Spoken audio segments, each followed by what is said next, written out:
সপ্তাহ জুড়ে যদি এরকম নিমন্ত্রণ খেয়ে থাকা যায় তাহলে তো ভালোই হয়, বাড়িতে আর রান্না বাড়া করতে হবে না। ভাইয়ের মেয়ের বিয়ে খেয়ে উঠতে না উঠতেই বোনের ছেলের মুসলমানি। আসসালামু আলাইকুম বন্ধুরা, কেমন আছেন সবাই? কালকে যেহেতু মুসলমানি, আজকে হলো তার ক্ষীর খাওয়ানোর পালা।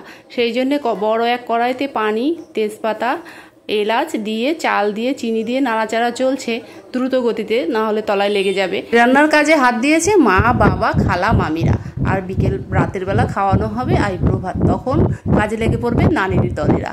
যাই হোক, কথা বলতে বলতে ক্ষীর প্রায় হয়ে এসছে। দিয়ে দিল কিছুটা বাদাম, তারপরে আবার নাড়াচাড়া। এইটার মেন কাজ হলো নাড়াচাড়া করা। তারপরে দিয়ে দিল কিছুটা দুধটা দেওয়ার পরে আবার নাড়াচাড়া করে কিশমিশটা দিয়ে ব্যাস হয়ে গেল রেডি আমাদের ক্ষীর। এবার ছোট ছোট বাটিতে ঢেলেই পরিবেশনের পালা। পরিবেশন হবে পাড়ার সকল বুড়ো বাচ্চা সবাই। তোমরাও যদি খেতে চাও চলে আসো।